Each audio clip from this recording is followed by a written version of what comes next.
Hilton brings you new ways to stay, with experiences that let you capture the glory days.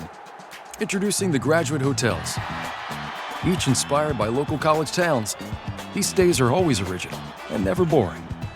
Get in touch with traditions all across the country and enjoy a stay that's a class above the rest. Book at Graduate Hotels with Hilton Honors Points at Hilton.com. It's a win-win. Hilton, for the stay. Reality radio for a really great future. We're talking real money. Hello, friends. And those of you who hate me, too. Welcome to Talking Real Money. I'm Don McDonald. Tom he'll be with us later. He's just attending his daughter's, I think it's middle school graduation. That should be about right. So he'll be with us soon. And in the meantime, though, I'm here. You can bother me as much as you want with your questions about money and investing and protecting your dough and dealing with the confusion and the idiocy, the stupidity, the people who just drive us all bloody crazy. Give me a call at 855-935-TALK, 855-935-8255. Call's free. It's really easy. Got a couple hours on a Saturday to spend together. And before we go to your stuff, you might have missed this if you don't follow the financial news, which we don't want you to do, by the way. But Cathie Wood, and for those of you who don't know who Cathie Wood is, she has become very famous of late for her incredible performance managing the ARK Innovation Fund. Symbol being ARKK, ARK Innovation ETF. It's actually an ETF. That ETF went up 157% from the market decline at the beginning of 2020 until the end of the year. And it still continued to rise ever so slightly into the new year of 2021. And what happened during that wild year of 2020, a lot of money, a ton of money flowed into her fund. Why did so much money? Her inflows, by the end of the year, her fund grew from, the beginning of the year, a few $100 million. By December, in fact, in the month of December, it shot up to over $3 billion because everybody likes getting into a fund when it's winning. This is why we preach past tense, because it's not winning. It has won. And winning is often a matter of luck. You ever won anything because you were lucky? Did you think you were smart? Maybe, but you knew you were delusional. Well, what happened from then is the ARK Innovation Fund proceeded to plummet. Since 2021, it's lost 76% of its value.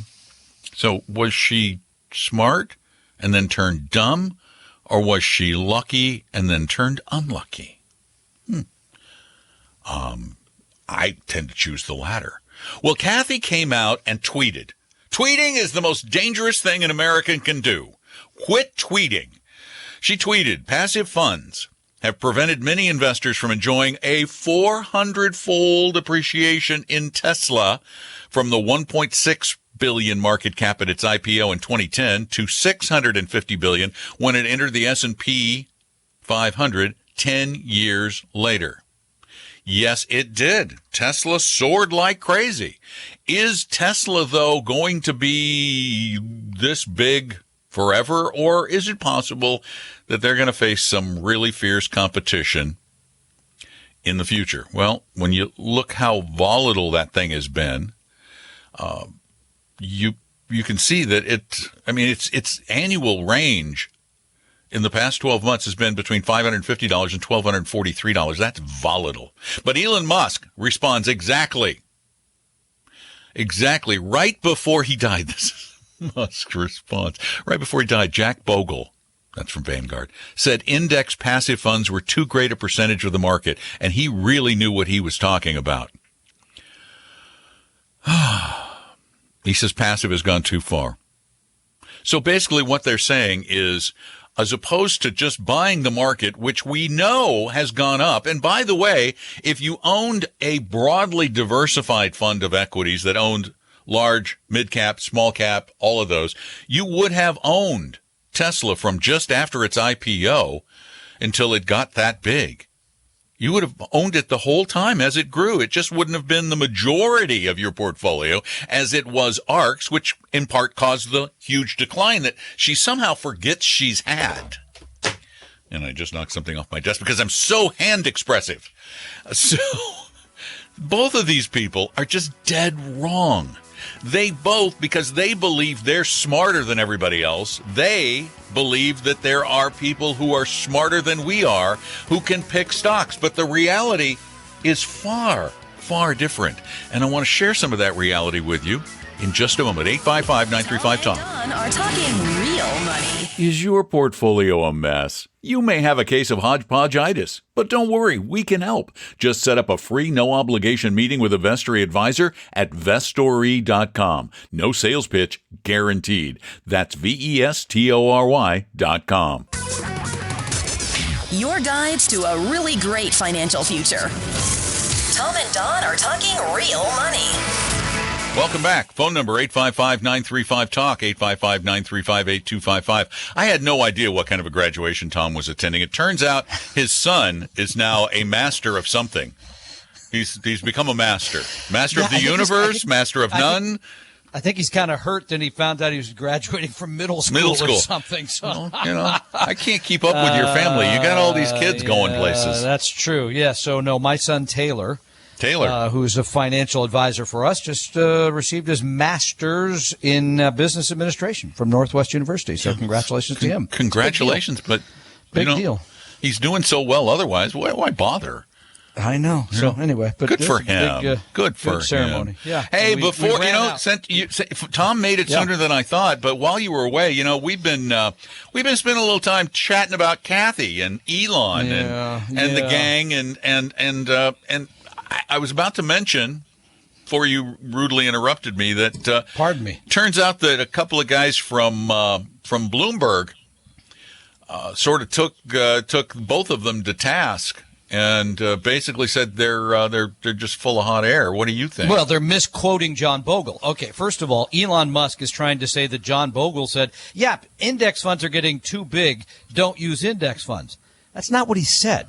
What he said is there's an inherent risk of anybody having too much of for Vanguard to be managing, half of the publicly traded companies have half of that in their funds. There's a danger to that. But he never said, "Oh, by the way, you should go buy active funds as a result of that." That is outrageous. No, as a matter of fact, Bogle's point was that index fund managers were going to be voting the shares that they own of the company, and that they had a public responsibility to vote those in the best interests of their shareholders and not to abuse their voting rights. Which I think if you go back and look at companies like Vanguard, other large sort of passive funds, Dimensional, et cetera, they do a good job of that. And by the way, I don't know if you saw my tweet. I tweeted back to Elon last night. No, I don't follow you. When I saw his tweet. Yeah, I don't follow you on Twitter. I wish you did. I tweeted back to him. I said, you don't tweet. One of the things, I have a Twitter account. One of the things I'm most concerned about is there's too many people buying electric cars. More people should buy gas engines. That's really hard on the people making gas engines. Oh, and by the way, I wish more people would take up smoking because it's really hard when people aren't smoking on those tobacco companies. So let's get with it, people, and buy those actively managed funds while you're at it. So no. I think my tweet was better than yours. I wouldn't be surprised. My tweet, I said, do you know how many people die every year in cars? And you're contributing to that? Your cars crash? Do you know if we would just go back to horses and buggies, we would have fewer deaths and a lot more manure to spread around? Well, there's plenty of manure around, but you might have fewer deaths. I'll give you that. So, well, and the whole argument is just so spurious because the reality is, and this is not just us saying this, actively managed mutual funds in general do not just badly, they do horribly compared to index funds and passive funds. Yeah, and I'm reading, by the way, the book called The Bogle Effect. I'll have the author on our podcast next week about the life and times of John Bogle. He believes, I think I say his Eric Balshalunas. I got to get it down before I interview him. So Yeah, I'll sound silly. that won't Maybe happen. I sound silly already. But he believes that the Bogle Effect, Bogle's lower fees at Vanguard and others who have copied him, have saved $1 trillion, have saved investors $1 trillion. So, and you can again, do whatever what you're doing by indexing is depriving these poor active managers of their deserved income. It's all your fault they're struggling. it's not right. Yeah, it's true. Sorry. 855-935-TALK is our phone number. Would you like to tell us your opinion of active versus passive? Do you have one? Give us a call. Or let's see what we can do about your portfolio, active versus passive, or anything else that has something to do with money. And let's get started with Barry. Barry, welcome to Talking Real Money. Hey, Barry. Hi, I got a question. Barry. Hi, you hear me? Yeah. Yep. Okay, got a question. T notes. You buy them directly from the government, but what I don't understand them. I haven't found very much information on them. I noticed that they have very decent interest rates. Now you're Yield. talking about I bonds here? No, Treasury. He's talking about. You're talking about actual Treasury notes, right? Treasury 2, notes, 3, correct. 5. Yeah, the actual They don't notes. have much of the interest rate's not very good on a Treasury note. Now, an I bond it is. No, the 10 years up to over 3 now. Okay, all right, but you can go buy if you want looking for yield. You can go buy the I bond at 9. Well, yeah, but that's not locked in. 6 for months. 6 No, I months. think- Well, hey, Barry, what do you want to know about them? I know a little. Don sells them out of his basement on Sundays. Well, I print them. Oh, pardon me. Okay, I haven't found much information on them. The rate I saw this week or a couple of days ago was around 2 something or other on a 5-year, which is a hell of a lot better than the banks. But is that a fixed rate? That is a fixed Or rate is it for the term of the note. That fixed rate for the term of the note. Correct. How much do you have to spend, Don, to buy? I don't even know what the Minimum purchase is. purchase for Treasury notes is $100. Wow. Okay. Dive right through in. Treasury Direct. But here's the deal. When you buy that rate, that is your rate. And the only way to get out of a Treasury note is to sell it in the secondary market. That means go to Schwab or Fidelity or any brokerage firm and sell the note in that secondary market. So if rates go up, the bond would be worth less. If rates go down, the bond would be worth more. Make How about sense? just a nice mutual fund or exchange traded fund where they own a lot of them? He asked for I'm just information putting on it out Treasury there. Yeah. notes. I mean, because what's your yield to maturity? I mean, come on, really? In the 2% interest rate world? No, I wouldn't do it. Well, It's better. It's better than the CD rates and any of the IR. CD rates I've seen. no, if much you better. plan to buy them and hold them to maturity, it's fine. Absolutely fine. But just bear in mind, you are pretty much locked in. Selling them, if rates go up, you could sustain a substantial loss. 5-10%. Have you noticed this year? Yeah, I mean, but what's going on? no, they're Bond easy, prices? easy to buy. The Treasury Direct website is a bit anachronistic. I mean, it really does look like it was designed back in the 90s. But it's Not pretty the easy. U.S. government. It's pretty easy to do. You just set up a Treasury Direct account and connect it to your checking account, and you buy them, and they can be held there. So it's pretty easy. That's true. Yeah, that is. Pretty easy. Thanks for the call, Barry. We really appreciate it. 855-935-TALK. But we do believe that you're probably, as Tom said, better off buying a broadly diversified fund. Yes, it will go down in value as they have, but the nice thing is they're buying new bonds at higher rates, so your yield can go up. 855-935-TALK. Tom and Don are talking real money. Set your course for a great future with a free copy of our 60-page Better Retirement Guidebook at vestory.com, vestory.com. For your real life and real future, Tom and Don are talking real money. Oh, it's elephant again. Elephant alert.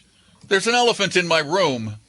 Not in this room. Yeah, no, it's over here. It's the dang stock market. It's in my room again. Somebody get that. No, get that. Elephant! Oh, good Lord. Okay. It's not legal. And I'm not going to. What? Oh, I'm not going to that was a try duck. either. That's I was a no duck way. in the room, too. There's an elephant and a duck.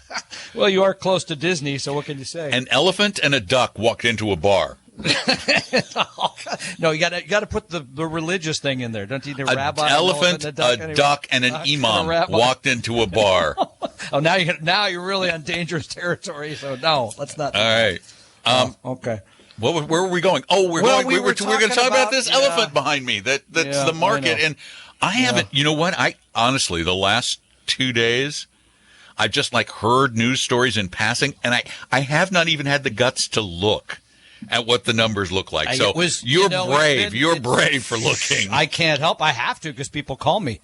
But it's a little like a relationship I used to have. It was up one day, down one, all over the place. The fact is that it's maybe not as bad as some people think. The S&P 500 is down 13.1%, which sounds kind of awful. Okay, I see 13.5 on my screen now that I look. It was way worse than that in 2020 at this point, by the way, which I think is 2 years ago. But if you were diversified among big and small, growth value, all those sort of things, international, you're down 9.5%. Here's the part that's still very strange. Now, maybe not strange because in light of what's going on with interest rates, the intermediate term bond fund that I follow is down 10%. The short term bond fund, VFSTX, down 10.5% year to date.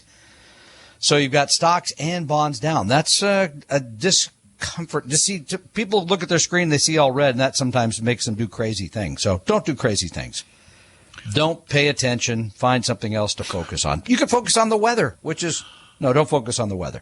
There's got to be something else. Well, So and find the something else. ARC discussion earlier, that was a perfect example of how people do crazy The thing about the ARC fund is she had that 1 year. Mm-hmm. 1 year. Huge, and everybody bought the fund after that. So basically your experience since that has been pretty bad. Yeah, I mean, literally at the beginning of the year, she was a couple $100 million or $100 million or so. She went to $3 billion. By the end of the year. Now, to her credit, she hasn't had a lot of outflows this year. People are sort of hanging on to see if we're going to get my money back. Because when you're down 70%, correct me if I'm wrong, I think you have to go up about 150% to get back to even. Yeah. I mean, it's a long road forward. So, I hope she's right about Tesla and all these other little cute technology companies that are going to change the world. I wish her well with that. But the reality is she's still like every other active manager of money. She is still doing nothing more than making an educated guess. I'm going to give her credit for the educated part because I think she's a very smart analyst. But the fact of the matter is it is still nothing more. At the end of the day, it's nothing more than a guess about the future. Because if she knew something, don't you think she would have bought Tesla and then ridden it up to maybe 1,000, 1,100, 1,200, somewhere in there, and then said, I think it may be a little bit high. I think I'm just going to sell off this position. And then she would have looked brilliant because she would have sold at the top. And she could buy back in when it got back down to $500 or whatever. And, a brilliant market timing manager would do that, don't you think? But they don't do that. Especially after that run up. I mean, Tesla just was meteoric. So, take your winnings and move on to the next innovative company. But that did not happen. You're correct. And the reality is over and over and over again, study after in-depth study. I mean, probably the most in-depth ongoing study of actively managed mutual funds is done by Standard & Poor's. And it's called the Standard & Poor's Index versus Active study. It's done twice a year. SPIVA. It's called, the term for it is SPIVA. Yep. And they do this every year, and they've done it for over 10 years now. So they have 10 years worth of history. And they have found over a decade that 84% of actively managed mutual funds underperform a comparable index. That's pathetic. Why would you do it? Tom and Don are talking real money. A second opinion could save your life either physically or fiscally. Let one of our Vestory advisors help you save your future at Vestory.com, Vestory.com.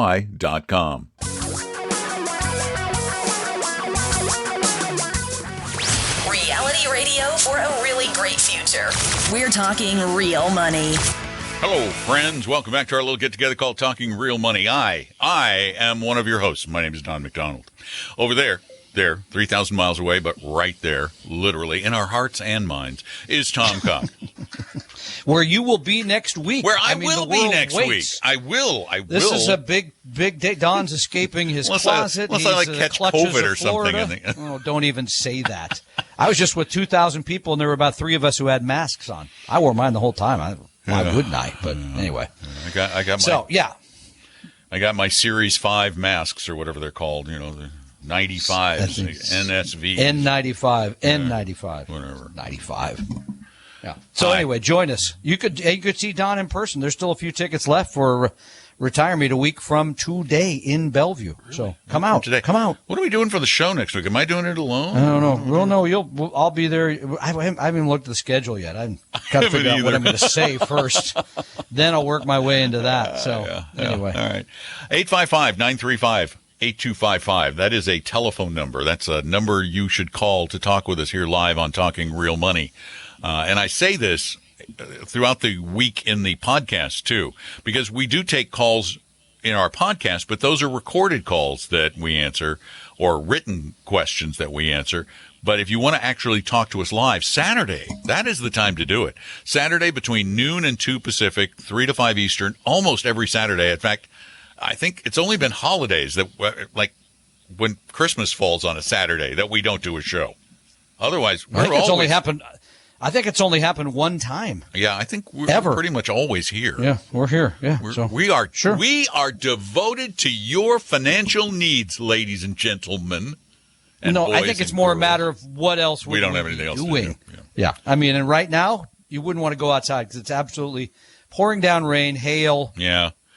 Right now, you wouldn't want to go outside here because it's 90 degrees and humid, sunny, really sunny. The sun. Really awful. The sun is just beating down. It's oppressive. It's just crushing the sunshine. So call now so we don't have to hear Don's weather report anymore, if you don't mind. I think yours was first, wasn't it? Mm-hmm. Yeah, you're good point. I raised it. I shouldn't have. Now, as I mentioned, some people do send questions in to us. They send them in at talkingrealmoney.com, which is a magical place to visit.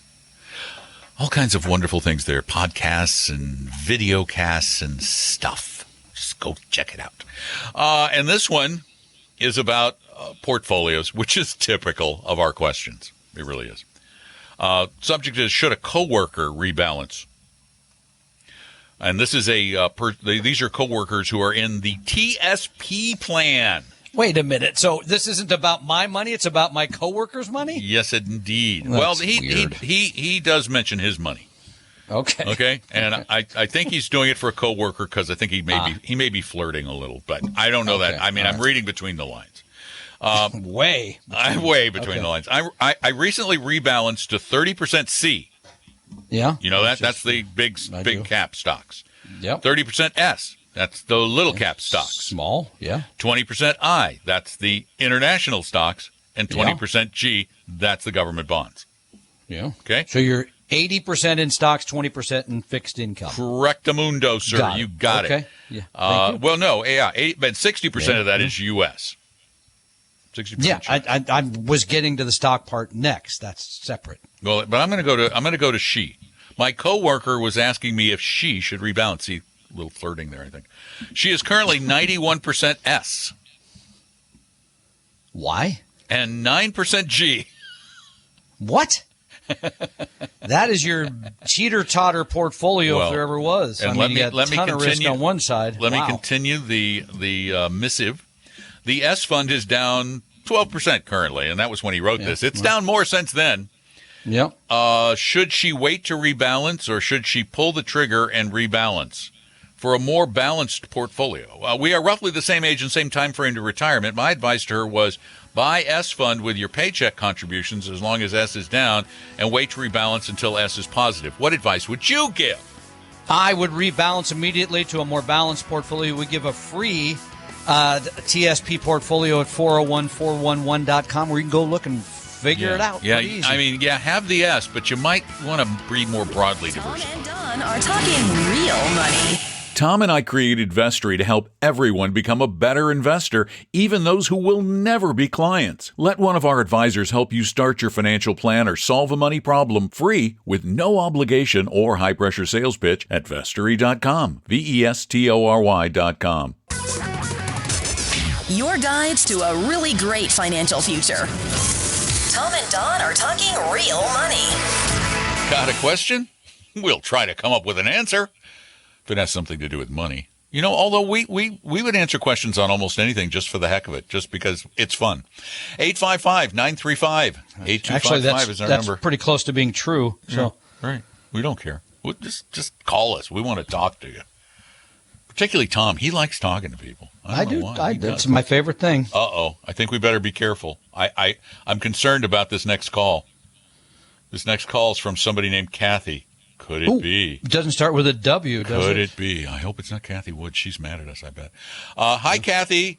Whatever your last name is. Hi. Welcome to Talking Real Money. Hi. Holding our Hi. breath. Thanks so much. Your last name's not Woods, is it, Kathy? No, it's not. Oh, Oh, good. Okay, We can both breathe a sigh of relief. Go ahead. yeah. Okay, much better. So I am basically kind of 8 to 10 years away from retirement. I have several 401ks from different employers that I worked with. But then just recently, I received a gift of $200,000. And I am trying to figure out what to do with that money. It's a really, really terrible decision I have to make, really terrible situation. But I'm just looking for some guidance. I'm so sorry. I feel really badly for you. And if you're feeling terrible and you don't know what to do with it, you could just cut it to Tom Give you, and Tom. off the air, we'll give you our wiring right, directions. yeah. That's not a We problem. don't want you to feel bad. Thank you All for right. taking away some of my guilt. Yeah, you're welcome. There you go. There you go. What do you need the money to do for you?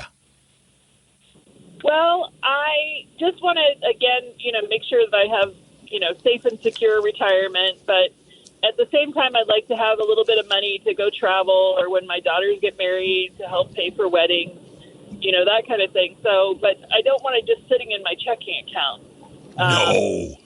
So, yeah, I'm just trying to figure out and understand my options. And this literally happened about 3 days ago. So I am just kind of new in my exploration and my research. Let's go back to I your think that's a other good idea. assets. You have 401ks, multiple. Do you have any other investments outside of the retirement plans? No, just the retirement plans. Okay. And how about emergency money? Yep. And my employer also has a pension for plan, so I'll have a pension income as well. What about emergency funds? Do you have emergency monies set aside somewhere? I just have like $5,000. You probably And need I have a home- I have what's a your home annual that what's I your go- annual what are your annual living expenses all told? Let's see.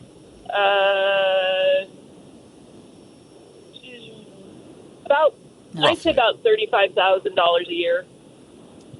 Wow. Okay. Then I'd take probably 15 of that money, set it aside. That would be emergency. That's a what you no-brainer. keep in a high yield savings account or something. You can go online and set up. Yep. Yeah. In fact, I haven't. I'll look while Tom's giving you the Yeah, rest. you can go online and Don's going to give you a couple of options. So that would be one. There's 15 of it.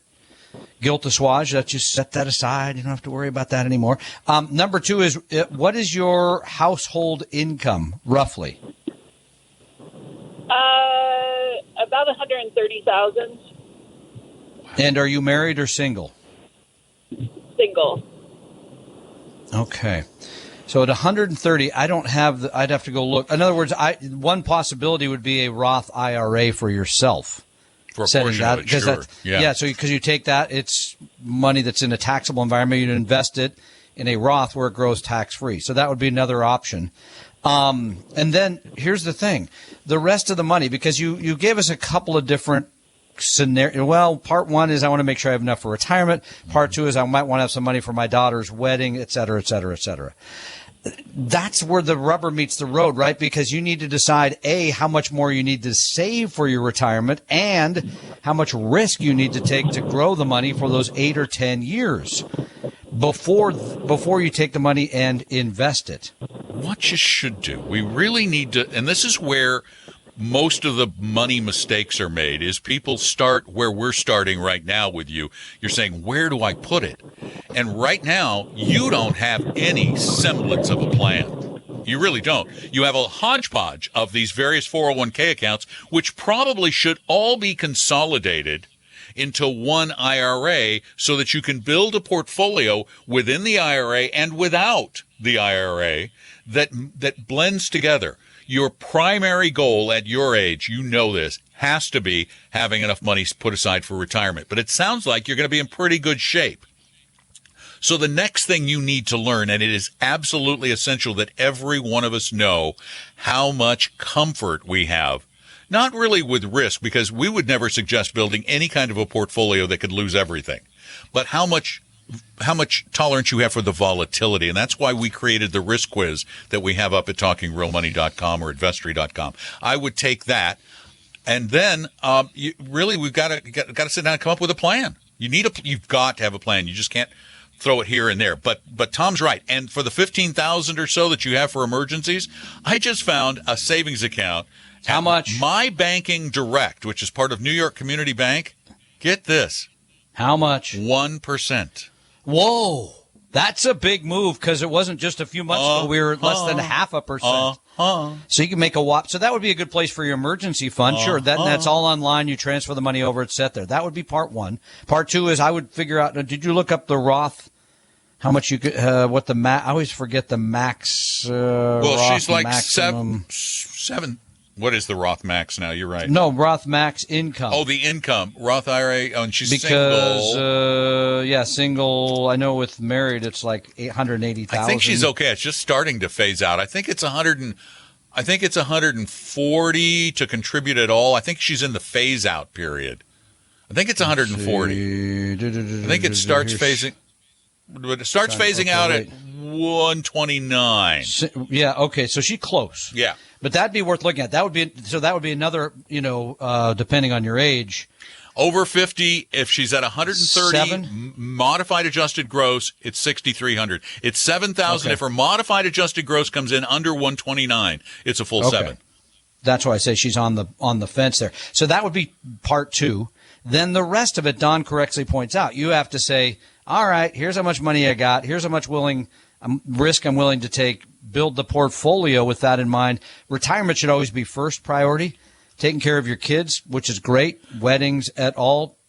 Should be very much a secondary consideration. You got to make sure you can't borrow for your retirement. You got to make sure you have the money for that. If you have enough money in your retirement plan and you're over 59 and a half and you don't have the liquid cash that you need for some big expense, you can always take some out of your retirement plan, because that's what it's there for, to help pay for life's expenses when you retire. So, exactly. But you've got earned income now probably to take care of all those. And it sounds like you're not spending all your earned income. So you're in great shape. Another thing, since you are 8 to 10 years from retiring, where should she be? There. We're going to tell her in just Saturday. a minute. We're going to tell you in just a minute where you should be. Join us. And remember, you can call us 24/7 at 855-935-TALK or live on Saturdays, noon to 2 Pacific, 3 to 5 Eastern. Tom and Don are talking real money. Want a free copy of my book, Financial Physics? Well, go download it right now at Vestory.com, Vestory.com. For your real life and real future, Tom and Don are talking real money. All right, where should Kathy Woods be next Saturday? Where should she be next Saturday, Maidenbauer Tom? Center next Saturday is Retire Me 2022. I'll be there. Don will be there. You want to learn from some of the best, not just us. Apollo Lupescu, Paul Merriman. Wait, are you saying we're not the best? I'm sorry about that, but you could join us. It's relatively inexpensive, and we still have a few seats left. If you can't make it in person, then yeah, you can go online. You can learn all the details. You can sign up. It's easy. Yeah, but if you show up, you get the sandwich. And free parking. Go to retiremeet.com, retiremeet.com. We hope you realize that the information provided on Talking Real Money is for informational, educational, and hopefully enjoyable purposes only. Providing personalized financial planning or investing advice takes time, so please consult with a really good fee-only fiduciary investment, tax, or legal advisor. We know a good one. Investing must always involve risk. In other words, you can and probably will lose money at times. Also, as much as you want it, no one can accurately and consistently predict the future, so past performance doesn't tell you a darn thing about what the future will bring. Unlike many other programs that say something similar, Talking Real Money is not trying to get you to buy or sell any financial products or securities. Instead, the program is provided as a public service by Apella Capital, a fee-only registered investment advisor. Thanks for listening, and please visit TalkingRealMoney.com for more information and disclosures. That's a wrap.